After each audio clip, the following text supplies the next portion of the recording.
Welcome to our Powertrain. We do this every Tuesday and Thursday at 1 o'clock Eastern, 12 Central, 11 Mountain, 10 Pacific time. And the notes, depending on where you're watching this, if you go to facebook.com/IntelliFran, you'll see the notes, as well as on YouTube, you'll see the notes. We try to post them anywhere and everywhere we can. They're not detailed, but they're some bullet points that we use in setting up the call. The call today is about two things: discipline and why physicians are adding so many physicians are adding weight loss to their existing practice. When we talk about discipline, we're talking about it on a number of different levels. First and foremost, it's discipline in advertising, it's discipline in marketing, it's discipline in sales, customer service, and in referral generation. It's discipline and work habits that your team, your managers, whatever role you play in your location where you're learning your craft, you're improving your skill set on a regular basis. It's discipline about what goes on in your world outside of the office, outside of your practice, your clinic, your location, your social activities. It's discipline about yourself and the people you hang out with. It's discipline as a physician. It's discipline as a chiropractor, as a franchise investor, to do certain things every single day, every single week, every single month to successfully operate your business, to operate your location, whatever role you play. You've got to have discipline about what it is you are reviewing, what it is that you are focusing on. If you are an area manager, you've got to have discipline in the way you collect and respond to data. If you're a manager, you've got to have discipline in the way you communicate targets and objectives to your staff and the way you're motivating in a close-in environment. If you're a weight loss advisor, you have to be disciplined about your marketing and sales and customer service and referral generation activity so that you can continue to perpetuate everything that you're doing. You know, this all comes down to your center only serves one purpose, or your ancillary service in your medical practice or your chiropractic clinic serves one purpose. That's to perpetuate and create new patients, clients, or members. That's it. Without new patients, clients, and members, the whole thing becomes a house of cards and it starts to implode on itself. You've heard me say it before. When you look at a hospital or any type of healthcare provider, without patients and revenue coming in, they have to cut back on people, cut back on services. We don't want to be doing that in your center. We want to go the opposite direction. We want to improve the quality of care, improve the results, and increase the staff, increase locations up to a point that meet the skill set of those managing those activities. And lastly, why so many physicians are adding weight loss to their existing practice. We're going to talk about the cash side of this equation. We're going to talk about ICD-10 coding. We're going to talk about new patient acquisition. We're going to address all of those things. So let's rewind for a minute. Let's talk about discipline in advertising. I literally wish I had 10 or 20 bucks for every time somebody has asked me for the last 25 some odd years, hey Phil, do you think this advertising is a good idea? Man, I have no idea. What I do know is there's a mathematical formula to apply to it that'll tell us whether this is worthy of investing money in. There's an old adage, half the money you spend on advertising is wasted, half of it will get you results. The problem is you don't know which half is which. But you can hedge your bet by approaching this mathematically, and there's a couple of simple things to do.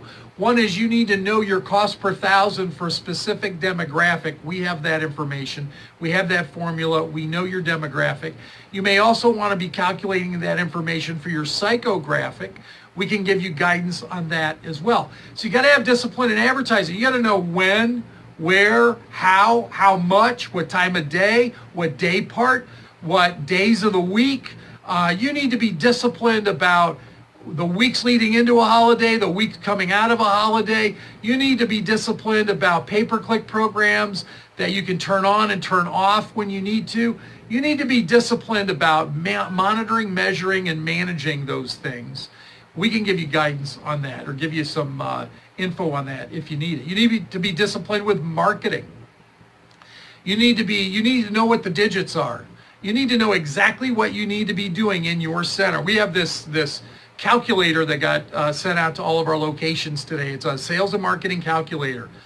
you put in like 4 pieces of information and bang, it tells you how many dials everyone on the team needs to make, how many text messages to send out, how many email blasts to send out, how many phone calls. I mean, it tells you everything. You just add like 3 or 4 variables in there and voila, you've got your information. Now it's not a matter of what do I need to do, it's how do I do it? And we have those strategies we can give you some guidance on. Now, you've got to have discipline when it comes to your, not only with your advertising, not only with your marketing, but your customer service as well. I got to tell you, there's 3 complaints. I've operated at the corporate level for weight loss brands most of my career, up until like 5 years ago. Corporately, I got to tell you, somehow, some way, those calls all came to me. I'll tell you the first 2 complaints, almost tied for 1 and 2. Number 1, complaining about fat staff. My counselor, how am I supposed to be motivated by my counselor? She's got like 30 pounds to lose, or she's got 50 pounds to lose, or she's done nothing but gain weight since I've been there. If the shoe fits, wear it. You need to get on that. The other complaint is about skinny staff. That one always killed me, but I get it. If I am of a certain age and a certain weight, I may have a problem with someone that I perceive as younger and has never had a weight issue to deal with. So there's always the yin and the yang. You're too big, you're too skinny, whatever it might be. But you know what a close number 3 is? I quit going into the center because they promised me if I ever got lazy and quit coming in, they would call me, they would track me down, they'd do whatever they needed to do to stick with me, and I never heard from them again. So when it comes to customer service, hold on, somebody's going absolutely crazy sending text messages on the phone that I'm using right now for my notes. You've got to be disciplined about your customer service. One of the things we do, I'm not giving away any intellectual property here, when we work with staff, every now and again we'll say, go pull the last 10 files of people that you worked with. We ask a very simple question. Are they behind, at, or ahead of reaching their goal weight by their goal date? If they're behind, why? And I have to tell you, probably half, at least, maybe 40, 50% of the people that we examine in those files are behind. And I don't mean like 3 days. I mean like 3 weeks, 3 months. There's been some sloppiness in the way customer support's been being done.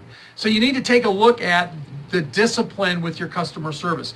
You need to take a disciplined look at how referral generation is occurring. You know, there's 2 types of referrals, passive and aggressive referrals. Most of the referrals you'll get in this day and age are passive referrals. The day of, well, Mrs. Jones, give me the name of your 3 closest friends, relatives, and coworkers went the way of the 8-track tape and cassette tapes and everything else, and bell-bottom pants and wide lapels and everything else. That is not the way it's done these days. The way it's done is through passive referrals, and we can give you the guidance on how do you generate scores and scores of referrals without ever having to ask for them, and how do you put your patients, clients, and members to work for you in generating those referrals. You got to have some discipline with referral generation, some reasonable expectations of that. You've got to have discipline in work habits, discipline towards your work habits, and learning your craft. I don't care if you're a physician, a chiropractor, franchise investor, area manager, assistant manager, marketing coordinator, weight loss advisor. Every one of you in that hierarchy has a role to play, and your job is to improve and increase your skill set. If you want to move forward, you cannot keep doing the same thing you did last week or last month or last year or for the last 5 years. Yes, that will give you some base, but to get to the next level, you've got to be improving your skill set. You have to constantly stay ahead of what's going on. One of those things is, I'm going to beat up on a few people here, and if the shoe fits, wear it. If it doesn't, don't worry about it. And if it does fit, you need to find a solution to it. In this day and age, if you can't get in front of a camera and you can't puke information and constantly be a presence in your market, using whatever form you have to, you're going to be dead in the water. I'm going to tell you that right now, because someone who can do it, who competes against you, competes with you across the street or around town or in some other location, they're going to eat you for lunch. So you got to figure out some way to be ever present And that will help you with a lot of the tools that you're working with when it comes to referrals. That's just one skill set you need to achieve. There's ways for you to learn how to do that. Maybe managing, and maybe finance, and maybe data analysis, and maybe learning the lingo for marketing. Let's face it, advertisers love to come in, and I used to be one, love to come in and talk about CUME, SKUs, core, scores, points, shares, all kinds of stuff just to make you feel stupid. See, you don't know anything about advertising, so my job is to hold you by the hand and overcharge you for something you don't need. That's what they really should be saying to you. But maybe if you improved your skill set, you can learn how. That's part of what we do. We teach our clients how to do these things so they're not held hostage by us. We'll teach you how to negotiate those rates, how to look for those buzzwords, how to separate fact from fiction, and things that you need to be looking at. So focus on the discipline of improving your skill set.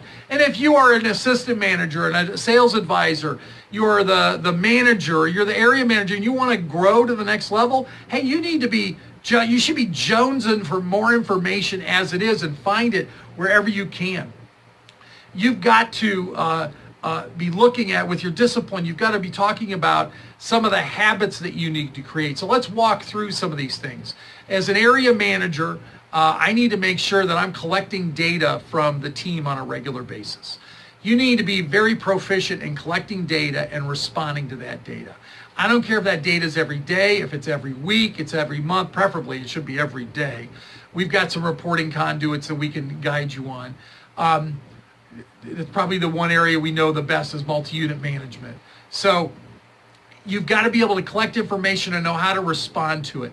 Know what those key item indicators are. Know that, okay, if I want more appointments on the books for next week, what are the 2 or 3 things I need to do with my managers and with the staff to motivate them, excite them to be able to move forward? And I'm not talking about management through intimidation. That is so old school. And I'm not talking about coddling people. I'm talking about coaching, leading, guiding, directing, giving them education and training. Far too many of the managers or the people in leadership position, heck, we see it on a regular basis for some of the corporate offices that some of our franchise investor clients deal with. The leadership in their organization doesn't even know the phone script, can't train anyone, can't do a sales presentation, can't go in and work in a center side by side. Heck, in some cases, they're a little overweight and can't do it. So there's things you need to be able to do to lead by example. There should be nothing your team does that you don't know how to do. Your team should just know how to do it better than you if you're really giving them the right guidance and the right motivation. As a manager, you need to be disciplined on how you're communicating with your staff. Hey, I got a quick question for you. How'd your weekly meeting go yesterday? Or your daily stand-up meeting? Or the monthly breakdown of what the goals are? How did that meeting go? Odds are, for a lot of the people we deal with, you haven't had it yet, or it's not a regular part of the discipline. Get disciplined with it. I don't care if it's just you and one other person, or if it's just you right now. You should be sitting down and saying, these are what the goals are for this week. This is how I'm going to monitor and measure it and manage it, and have a game plan. We deal with some people where they're the sole proprietor, they're the lock, stock, and barrel. And then we have others where they got a team of 11 or 12 people that are working in the center.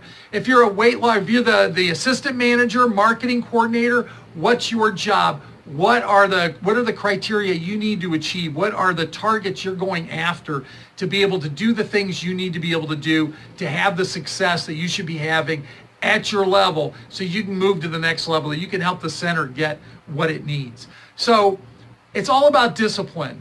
But let's put this all together for just a moment, because part of that discipline is about what you're doing outside the center. What you do when you are not working, generating leads and doing sales presentations and selling programs and counseling, guiding, and motivating your patients, clients, and members. When you're not generating referrals, what are the things you're doing outside of the center? Yeah, we all have some responsibilities outside of the center, but let me tell you what I'm talking about. You may, and I brought this up the other day, you may have a group of friends that do not understand your motivation and drive. You've got to be disciplined and committed to your motivation, your objectives, your targets, your drive. These folks may be the biggest pollution you have to deal with. I've said it for years. Those who profess to love and care for us the most are usually our biggest detractors. They don't understand. Why you got to work so late? Why do you have to worry about work? Why do you have to get up so early? Why do you have to do this? I love you just the way you are. Why don't we go hang out? Let's go out and party. Let's hit the clubs. Let's do this. Let's do that. Call in sick from work. Forget it. If you're disciplined and want to grow, you want to move forward, you want to have more than the average person, you want to have some level of security career-wise, it's time to perfect some discipline with it. You shouldn't be hanging with people like that. You know, I've had so many different, I mean, I've probably been promoted into over time 15, 20 times in a couple of different organizations. And I got to tell you, I always heard the same thing. Well, of course he works that hard. Look at how much he's getting paid. You know what? I worked that hard when I was getting the same amount of money they were getting. I just worked harder. I went ahead and spent money on myself. I learned how to do those things. And then I did it at the next level and the next level and the next level. And all along the way, I started to figure out, you know what, these people, they just can't hang with me. Or I can't hang with them because they want to stay out late. They want to go get drunk. They want to go get wasted on the weekends. And guess what? I see these trolls on Facebook. They all have cigarettes in their mouth. There's the prerequisite bottle of beer they're hoisting. Nothing has changed in their world. So if you want to hang back with that group of people, go ahead and do it. Or if you want to be disciplined and move forward, decide who you're going to be hanging with. And it applies to all levels. I don't care if you are a part-time telemarketer in the center or you're a physician and you've got 3 offices you got to cruise to every week or every month. It lives that way for everyone. Figure out who you're going to hang with. Get some discipline about it. Now, let's talk about physicians. Speaking of physicians, why is weight loss such a big deal for physicians? Well, let's talk about it for a moment. First of all, if I've got a medical practice, pretty good bet that 60 to 70% of the people walking in the door have weight to lose. Now, one of the things I know to be true is most physicians do not have time to sit down, nor does the patient have the money at a physician's rate, whether it be $200 an hour or $500 an hour, whatever it might be. And insurance simply will not cover it. I'm not talking about surgical programs at a hospital somewhere where you're dropping $20,000, $30,000, $40,000, and that only works part of the time. I'm talking about physicians that have 60, 70%, if not more, of their patients walking in overweight. Someone is getting that money. Their odds are they're coming in and their problem is because of their weight.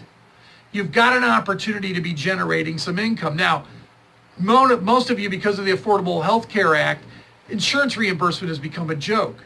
You don't know what's going to happen from one month to the next. But I watch ICD-7, 8, ICD-9, ICD-10, ICD-10, coding, all of these things, and it keeps changing. It becomes so finite that it's almost not worth your time and your energy. Let's face it, as a physician practicing medicine in America right now, your student loans are through the roof, and you're spending half, if not 60% of your time filling out paperwork just to make sure you can see the patient the next time they come in, or their insurance is going to cover something. This creates an environment for you, and this is why so many physicians are adding weight loss to their practice. People need to spend money on it anyway. We have the tools. I'm not talking about Care Credit. We have other tools where you can cast a much wider net and get more of your people to pay cash for your program. I'm not talking about a $300 program, $1,800, $2,000, $3,000, $4,000 for a program. Products that you can sell.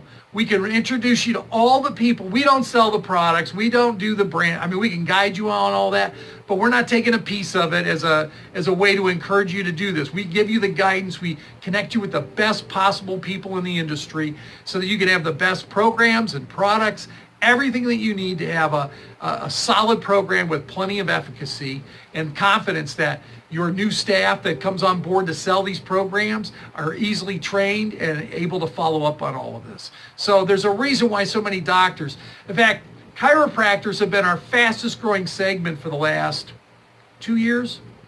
I mean, we have more chiropractors that we deal with than anybody, any discipline. And that's because they're the same thing. changes in insurance. You got to find out. And a lot of the people that are coming in with a bad spine is because their weight's all askew. Same thing with the docs, with the physicians. So if you want to explore any of that, click us or call us. We specialize in physicians, chiropractors, as well as franchise investors. So we do this every Tuesday, every Thursday at 1 o'clock Eastern, 12 o'clock Central, 11 Mountain, 10 Pacific. If you want to explore doing business with us, we don't require contracts. In fact, we don't allow contracts. Everything is month to month. Of all the people that call us, there's about a third of them. There's a sweet spot in there, people we can work with. We deal with it on a certain metric level that if you're achieving certain things, if we don't think we can move you much further ahead, we'll tell you. So a third of the people we can't work with because they're already hitting some numbers. A third of the people want us to just fix them. We can't do that. But if you're engaged in your practice, engaged in your clinic, engaged in your weight loss franchise, and you're just trying to find a way to improve some of your metrics, improve profitability, find the tools that maybe you're not getting otherwise, click us or call us and we can help you out. Have a great week. We start back to school this week. It's just going to build momentum for the next few weeks. Have a great day.